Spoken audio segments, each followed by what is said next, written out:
Sur le slide juste avant, donc on a fondé une étude où on a voulu mettre en place un cadre de confiance dans lequel on retrouvait quand même plein de gens très différents. D'une part, les alternatifs qui habitent dans des yourtes. Moi j'habite au quartier de la Baraque dans une roulotte et dans des dômes géodésiques. Voilà. D'une part, des gens qui habitent dans les zones de loisirs. Il y a plein de gens très différents, déjà rien que dans les zones de loisirs, mais avec les gens de l'alternative, ça fait encore déjà un drôle de mélange. Et puis aussi, on s'est dit, il y a les gens du voyage, ils habitent dans les caravanes, et ils ont commencé à habiter dans de l'habitat léger, bien avant tout le monde, en fait, d'une certaine manière. Et donc, on a mis en place cette étude où on retrouvait aussi l'association, le Rassemblement Wallon pour le droit à l'habitat, le RBD, l'habitat et participation, le centre de médiation des gens du voyage, le collectif Aller, qui est un collectif d'habitants dans l'habitat léger, en Wallonie. Vous avez vu un tract à l'entrée, le texte d'appel, et des juristes aussi. Enfin, tout ça dans la même pièce, avec des visions du monde et de la vie sensiblement différentes, et aussi, par moments, des cabinets ministériels. Donc, il faut imaginer un groupe qui travaille 1 an sur la question, c'est quoi l'habitat léger? Est-ce que les gens dans la zone de loisirs, c'est de l'habitat léger? Oui, non. Les gens du voyage, oui, non. Et au final, on a travaillé pour essayer de voir qu'est-ce qu'on avait en commun dans ces 3 familles. Sous-entendu qu'il y en a une 4e qu'on nomme rarement, mais qui sont les gens qui habitent en camion, en van. Moi, j'en connais pas mal. Dans des camionnettes aménagées, soit c'est des gens du milieu alternatif, soit c'est des gens qui travaillent. Il y en a beaucoup en France, des gens qui vivent dans leur camion pour aller d'un lieu de travail à un autre. Donc voilà, c'est important de se dire que cette étude, ça a été une aventure assez extraordinaire, de rassembler autant de gens, arriver à définir ensemble une définition de l'habitat léger qu'on va voir après. Et chaque fois, on avait un groupe de travail et pour valider notre boulot, on faisait ce qu'on appelait des focus group. Le nom n'est pas charmant, mais n'empêche, on en a fait 3. On en a fait un à Barvaux, on était accueillis par le collectif Damoclès. On en a fait un à la Baraque, là où j'habite, et on a fait un au centre de médiation des gens du voyage. Ces 3 endroits, ces 3 moments, nous on venait, et là, le premier était super important. En une journée, on explique ce qu'on pense, comment on devrait définir l'habitat léger, c'est-à-dire caravane, résidentiel ou non, carter, yurt, tiny house, chalet, dôme géodésique, la liste s'allonge d'année en année, en fait. Il y en a des assez rigolotes que je ne sortirai pas aujourd'hui, mais on voit bien que la créativité ne s'arrête pas là. Et donc on a proposé une définition qui permettait aussi de dire que la créativité ne doit pas s'arrêter là. Et donc on a fait valider ça. Et je parle de ce focus group parce que, retenez, mais à la fin j'en reparlerai, peut-être David en parlera aussi, on organise le 8 décembre un 4e focus group alors qu'on n'est plus dans l'étude, mais on va parler du décret tout de suite. Retenez juste qu'un décret sans un arrêté d'application, c'est une coquille vide, dit-on. Et c'est vrai qu'en même temps, le décret, c'est les législateurs qui font les lois, et puis pour que les administrations, toute une série d'agents sympathiques, assistants sociaux, policiers, pompiers, moi je suis assistant social de formation, donc je ne pratique pas le contrôle domiciliaire, mais tous ces gens doivent avoir de quoi contrôler nos logements, qui ne sont en fait pas des logements, mais des habitations. Donc voilà, retenez que je parle tout à l'heure du focus group. Rapidement, je pense qu'il faut passer au slide prochain pour voir ce qu'il y a dessus. Et en effet, l'étude démarre, nous on se dit, on fait 1 an de chantier, et à la fin, on aura une définition. Sauf que ça ne se passe pas toujours comme ça. C'est-à-dire qu'on commence à peine que Madame Debu et son cabinet nous demandent « Il nous faut une définition dans 2 mois. » Ah, ok, mais nous on va faire ça en 1 an. Ah, Elle nous dit, si vous faites ça, vous la déposez en décembre, 5 mois après, c'est les élections, pas moyen de faire passer le décret aussi vite, donc on retourne toute l'étude, on se focalise sur cette définition, et on la valide lors d'un focus group, ce nom toujours aussi charmant.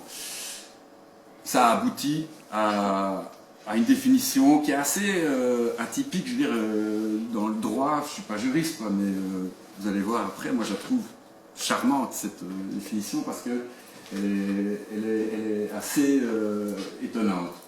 Elle part dans le mémorandum qui est là. Si vous prenez le mémorandum de l'habitat léger, c'est le truc en noir et orange là, le premier, celui-là. Elle part de là, hein, cette définition. On a produit une définition en 2015, 2014. On travaillait là-dessus. La commune de Tigny, Louvain-la-Neuve, dans un gros boulot urbanistique de règlement communal d'urbanisme et de schéma de structure, c'est les anciens noms, les nouveaux. Vous ferez la traduction. Ils nous demandent d'avoir une définition, et donc tout ce qui avait déjà été fait comme boulot, on leur a glissé sous la main. Cette définition était destinée au quartier où j'habite, qui est le quartier de la Baraque, où, je rappelle, il y a des rouleaux de forêt, il y a des cabanes, il y a des chalets, il y a un peu de tout en fait. C'est assez variable, je vous invite un jour à venir visiter notre quartier. Et donc, cette définition a une longue histoire, et ça, c'est un peu ce produit-là.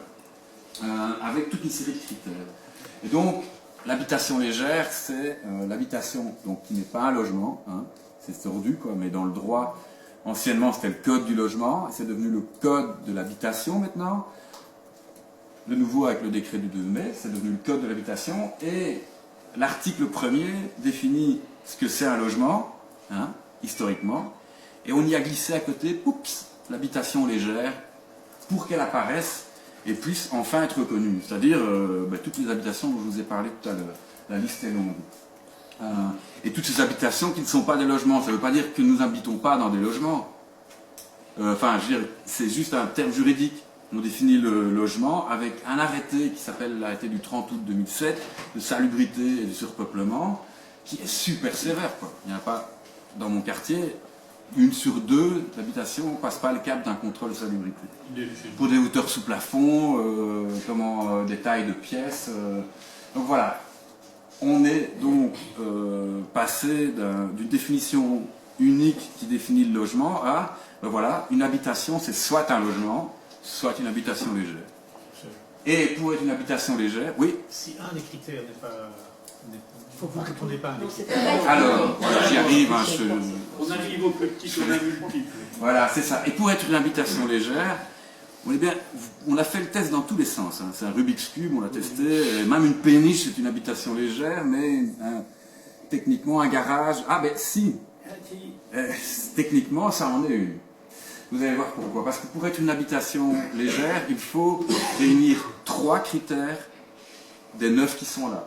Les 9, je les lis, démontables, déplaçables, d'un volume réduit, d'un faible poids, ayant une emprise au sol limitée, autoconstruite, sans étage, sans fondation et qui n'est pas raccordée aux impétrants. Donc il en faut 3 de ces 9 là pour être une habitation légère. Bon, alors le hic par rapport aux gens qui habitent dans les zones de loisirs, c'est le fait que c'est pas mis là, mais dans le décret, il est dit que les hébergements touristiques ne peuvent pas. C'est à l'exclusion des hébergements touristiques selon le code du tourisme. Et c'est là où c'est tordu jusqu'au bout, parce que dans notre groupe, on a été voir la définition d'hébergement touristique, et du coup, on a dû aller voir la définition de ce que c'est un touriste.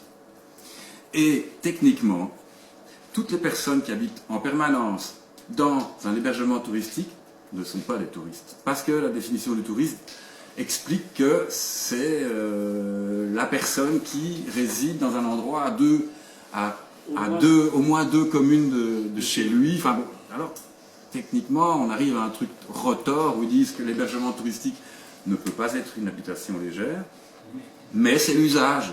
Donc les personnes qui habitent en permanence dans un hébergement touristique n'habitent pas dans un hébergement touristique, mais dans une habitation légère. Mais bon, là-dessus, je suis bien d'accord que c'est tordu. Hein. Voilà, donc, grosso modo, il y a encore des administrations qui, pour elles, les hébergements touristiques, c'est en zone de loisirs, c'est voilà, enfin, vous connaissez le débat, non, on ne peut pas. N'empêche, en faisant passer ce décret et cette loi, nous avons collectivement réussi à une petite victoire symbolique, enfin qui n'est pas une petite victoire symbolique, qui fait qu'on peut reconnaître ce type d'habitation comme un habitat digne. Voilà. Maintenant, je ne sais pas s'il y a un slide encore après. Oui, il y a un petit exercice. Ah oui, bah avant l'exercice, il faut savoir que donc pour l'instant on travaille, je le rappelle, avec David Prel qui est là du Rassemblement Wallon pour le droit à l'habitat, avec Georges, avec Chantal, il n'y a plus personne ici. Et Janine là. Janine qui pour l'instant nous a pas rejoint mais viendra sans doute au Focus Group le 8 décembre. Le 8 décembre, au centre de médiation des gens du voyage, à Namur, nous viendrons expliquer, c'est le 8 décembre et le 18 janvier, il faut venir aux deux, sorry c'est un peu lourd, mais la première journée nous allons expliquer et réexpliquer ce que c'est un décret, un arrêté, je sais bien que pour certains c'est clair, pour d'autres pas, donc on va expliquer ce que c'est la salubrité et le surpeuplement dans les logements, on va expliquer pourquoi il y a un nouvel arrêté, c'est-à-dire que l'arrêté de salubrité sur l'habitation légère,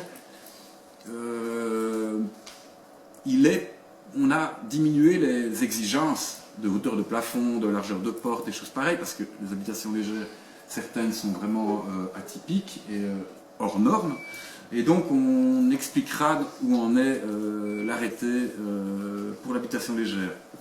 À savoir qu'il y a un des gros enjeux, c'est que l'habitation légère habitée par son propriétaire, on se dit que c'est normal qu'on puisse faire tomber les normes de salubrité. Les habitations légères qui sont mises en location par des promoteurs immobiliers ou des promoteurs mobiliers finalement, ou des marchands de sommeil comme on les appelle, enfin en tout cas des gens qui louent des caravanes qui valent plus grand chose et qui les louent cher, enfin on aimerait bien leur mettre des bâtons dans les roues, voilà. Et donc les biens, les habitations légères mises en location auront des critères de salubrité plus sévères. Voilà. On nous demande aussi que qu'on ne puisse pas, que ce ne soit pas rétroactif, histoire de ne pas foutre tout le monde dehors. Je vois bien le plan, quoi. On veut lutter contre les marchands de sommeil et qui se retrouvent à la porte. Hein. Je ne vais pas vous faire un dessin, quoi. C'est pas le marchand de sommeil, c'est les personnes qui sont dans les habitations. Voilà. Donc voilà, ça c'est le 8 décembre à Namur. Bon, on va envoyer plein d'invitations. C'est uniquement à destination des habitants. C'est-à-dire que les associations et les habitants qui organisent ça, on s'est dit, comme pendant l'étude juridique, on ne voulait pas ouvrir, parce que quand on dit habitat léger sur le web pour l'instant, ça fait un raz-de-marée et il y a plein de gens qui débarquent et ça ne produit que des gens qui s'intéressent. Nous, on a besoin d'experts en habitat léger, c'est-à-dire les habitants. Donc voilà, et le 18 janvier, nous prendrons des décisions sur l'arrêté de l'AGOE salubrité, l'arrêté du gouvernement wallon sur la salubrité dans l'habitation légère. Et en mi-février, on ira voir M. Dermagne et son cabinet pour leur faire notre proposition. C'est long, mais un boulot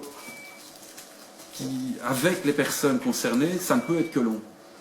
Et on sait bien qu'il y a une forme d'urgence, parce qu'il y a les communes, il y a les promoteurs qui s'y mettent, tout le monde veut mettre de l'habitat léger partout.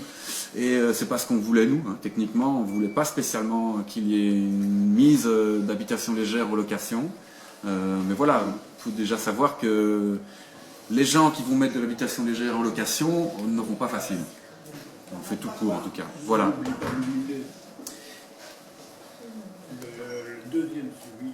Le 18 janvier, ouais. Non, le 8 mai, celui qui est passé, l'arrêté. Ah oui, un petit arrêté qui est passé inaperçu. Le 8 mai, il y a eu un changement du code d'été. Il devait être d'application. Enfin, le code d'été, vous voyez tout ce que c'est ? Le code de détermination territoriale, c'est l'aménagement du territoire, l'urbanisme. Eh bien, le 8 mai, il y a un arrêté qui est passé, qui devait être d'application le 1er septembre. Il y a eu beaucoup de retard, mais le 14 novembre, il est maintenant d'application, il a été publié. Et donc, c'est pour les habitations légères. démontables ou modulaires, c'est-à-dire les yourtes, enfin toute une série d'habitations de ce type-là, et si pas démontables et modulaires, pour les habitations de moins de 40 mètres carrés sans étage, ben, on peut aller vers un permis sans architecte. C'est pas un document super simple à remplir, mais on compte bien, avec le RBDL, aller vers des formations pour apprendre à les faire soi-même. Mais j'imagine qu'ici, tout le monde a déjà son habitation et qu'on n'est pas dans le cas des personnes qui veulent aller vers l'habitation légère. Tout le Voilà. monde dès que ça bouge. Si, il y en a. Oui. Oui, oui. Ok, d'accord, oui, j'ai rien dit. Donc, annexe 9, retenez. Mais on en reparlera plus tard, voilà. Je pense que j'ai tout dit sur le décret, l'arrêté, et... Petit exercice pour la définition. Comparer avec les critères, tu veux dire les 9 critères Oui. sur... Oui. Ben, il faut que je les retienne. Ben, je retourne en Tiny arrière. house, c'est pas spécialement démontable, c'est déplaçable, c'est d'un volume réduit, ça on peut le dire. D'un faible poids, quand on loupe pas son coup. Je connais un jeune gars qui a fait une tiny house et qui a je crois pas qu'on puisse dire que ce soit encore d'un faible poids, mais on est déjà déplaçable, d'un volume réduit, ayant une emprise au sol limitée. Voilà, on en a 3. Autoconstruite, ça dépend. Hein, Mais mais- juste 3, sinon les gens vont comprendre que c'est que 3. et donc, 3 ou un peu plus. c'est ça, mais non, mais suffit, ça- il ne faut pas mais- les 9. donc il y en a 3 minimum, mais il y en a beaucoup qui dépassent. Au début, on s'est dit on va en mettre que 2. On a fait le test, il ne fallait pas 2. Parce que il y a des types de bâtiments qui auraient pu être habitation légère et il ne fallait pas. La yourte ou le chalet, démontable parfois, pas souvent. Déplaçable, non. D'un volume réduit, ça dépend, mais je pense que c'est déjà un des critères qui peut rentrer dedans. Une emprise au sol limitée, en tout cas oui, je pense. 60 mètres carrés. Voilà, 60 mètres carrés, ça un autoconstruite, bien souvent, sans étage aussi. Donc là, on l'a déjà dépassé. Les fondations, ça je ne sais pas. Je ne sais pas si vous avez des fondations dans vos chalets. Ça dépend. Une fois de plus, ça dépend. Et donc voilà, pas raccordé aux impétrants. Pourquoi ça a été mis ça c'est pas à l'électricité, pas à l'eau, c'est parce que dans l'habitation légère, on a dit il y a 3 familles. Et une des familles, c'est plutôt les alternatifs qui veulent aller vers de l'écologie, des principes environnementalistes. Et donc, il y a des gens qui veulent s'autonomiser d'un point de vue de l'eau, de l'électricité, mais ils doivent après prouver, lors de leur permis, qu'ils sont bien corrects sur l'épuration des eaux et qu'il y a bien une source d'électricité. Voilà. Donc, c'est pour ça que c'est là. Je ne sais plus si c'est le troisième Après exemple. le troisième, la caravane. Est-ce une habitation légère? Bah oui, clairement. Elle est mobile, d'un volume réduit, d'un faible poids, je crois qu'on peut le dire, ayant une emprise au sol limitée, clairement. Qu'elle soit résidentielle ou... Comment? Et pas Ah non, d'étage systématique. Hein. Même une Oui, caravane, ça c'est très rare. J'ai Oui. rarement vu une caravane à l'étage, en effet. Donc oui, les caravanes, résidentielles ou non, sont clairement les habitations légères. Ça c'est une Et évidence. maintenant, ça dépend du lieu où c'est. Par exemple, c'est en zone de loisirs. C'est encore mais c'est tout le jeu, c'est le jeu des lasagnes. La loi, c'est une couche de lasagne. Et donc, si on parle, moi je vous parle pour l'instant que de la fine couche ou de l'épaisse couche logement. Après, si on tranche plus profond dans la lasagne, clac, on tombe sur l'aménagement du territoire. Et je suis d'accord que l'aménagement du territoire, il y a plein de jeunes qui veulent aller s'installer dans la nature. On ne peut pas installer une yourte comme ça dans une zone forestière. Hein. Il y a des jeunes qui veulent s'installer pour faire pousser des légumes ou avoir un élevage de chèvres, par exemple. Eh bien, en zone agricole, la yourte, c'est possible, comme bâtiment de fonction de l'agriculteur. Voilà. Mais je sais qu'on ne peut pas séparer les couches de lasagne, mais là, j'en traitais qu'une seule à la fois.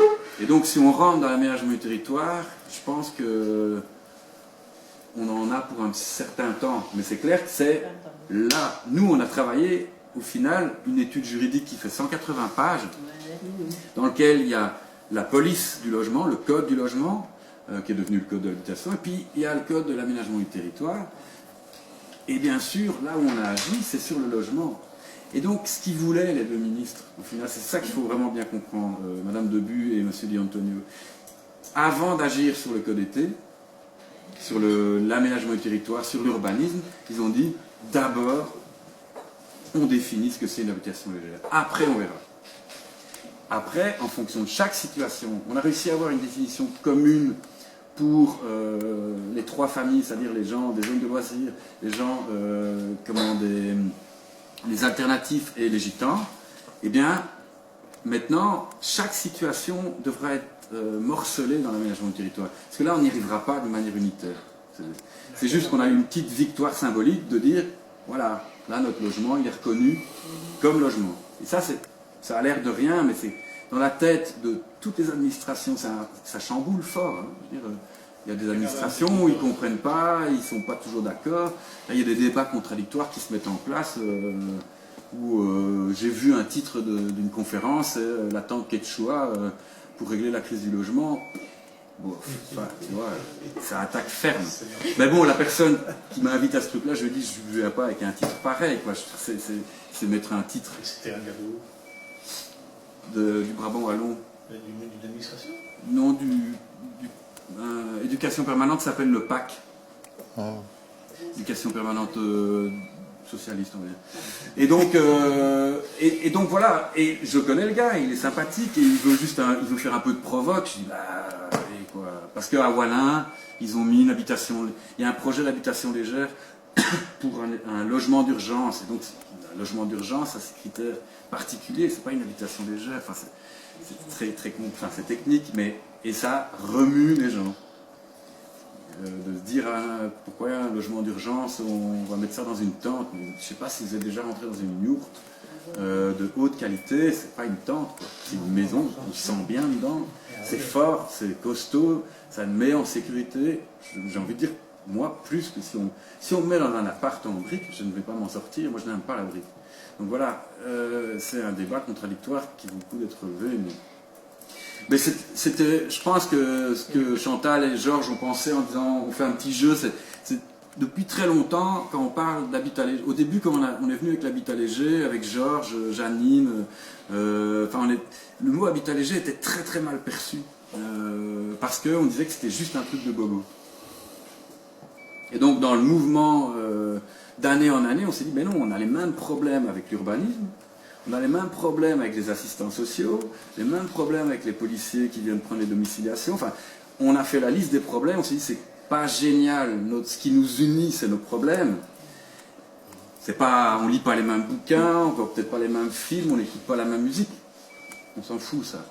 Mais on a la même liste de courses de problèmes. Et donc c'est pour ça qu'on s'est dit, travaillons ensemble. Et les gitans, les gens du voyage sont arrivés très tard. C'est grâce à Chantal qu'il y a eu une rencontre avec un métakim du centre de médiation des gens du voyage. Mais on s'est rendu compte dans une discussion à trois, autour d'une table, qu'on avait systématiquement, pas tous les mêmes points communs, mais plus ou moins des points communs. En fonction des échanges, Chantal Ahmed, Vincent, Vincent Chantal. Et c'est ça qu'il faut retenir, on a un mot commun qui peut faire en sorte qu'on soit reconnu. Sans oublier, en effet, qu'ils ont mis à l'exception de l'hébergement touristique selon le code du tourisme. Je le répète, pas pour être sombre et noir, mais c'est vrai, quoi. Je veux dire, ils ont tenté de mettre de côté pour des raisons juridiques. Voilà. Je ne vais peut-être pas aller beaucoup plus loin, je ne sais pas si est-ce que ça a été assez clair pour vous? Et donc le dernier point, est-ce que ça va avoir un impact avec les zones de loisirs ou pas? Le dernier point.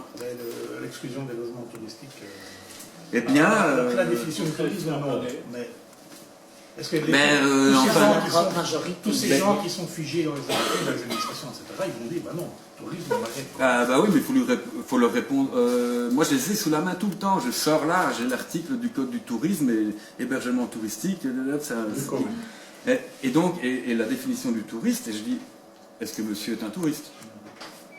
On en a même presque ri à la fin, de devoir aller voir ce que c'est un touriste.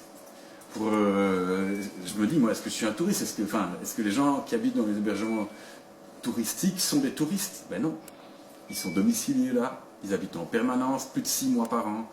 Donc là-dessus, c'est un point où moi je ne peux pas répondre clairement. Les administrations vont dire blanc et de l'autre côté, il faut dire noir. Ils vont plutôt dire noir.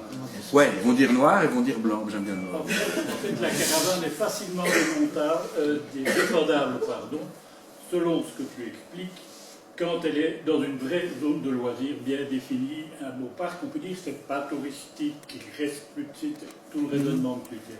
Les caravanes résidentielles dans les tout petits parcs ou dans des endroits un peu isolés, ou dans des rues, il y a parfois des rues où il y en a certaines, là c'est plus compliqué et ils ont plus facile à tenir leur raisonnement. Ben, disons dans que un parc où tu as 300 parcelles, c'est difficile à te dire que tout le monde est touriste. Hein, et donc la question que tu poses pour l'instant, c'est la question, c'est l'endroit où les choses changent. Et on est bien d'accord que là-dessus, moi je pense qu'il y a un boulot à faire là-dessus. On verra. D'abord, il faut savoir si les gens qui habitent dans les zones de loisirs ont envie qu'on dise qu'ils sont dans une habitation légère. Parce qu'après, il y aura des critères de salubrité. Hein. Est-ce que les critères de salubrité de l'hébergement touristique, je ne les connais pas. Est-ce qu'il y en a? Est-ce qu'on n'a pas plutôt intérêt d'avoir ces critères-là vu qu'il n'y en a pas pour les gens qui habitent dans les hébergements touristiques? Donc il y a quelque chose à évaluer là-dessus, de savoir si en zone de loisirs, sous plan HP, on a envie de devenir un hébergement touristique. Ça, c'est la première question. Un habitat léger, sorry. Je perds. Sorry. Est-ce qu'on est une habitation légère ou pas? Ça, c'est la première question. Et après, comment on fait pour prouver qu'on est une habitation légère? Ça, est-ce que c'est un recours au Conseil d'État? Est-ce que c'est... Enfin, voilà. Dans ce cas-là, parce que c'est un peu ça qui nous amène ici, chez nous en tout cas, la zone de loisirs, c'est vraiment un cas particulier qui doit être traité dans sa globalité au niveau du Parlement, enfin en tout cas de la région wallonne. Le problème de fond, c'est le statut juridique, oui. Le droit de la domiciliation. Le problème de base, c'est l'affectation du sol. Oui, c'est ça. La zone d'habitat vert, je n'étais pas là ce matin, mais j'ai entendu qu'il y avait une super bonne présentation. Voilà. La zone d'habitat vert aurait pu être une solution chouette, et elle est symboliquement chouette et d'une application, d'une complexité sans... Voilà, donc il faut simplifier ça. Sur la question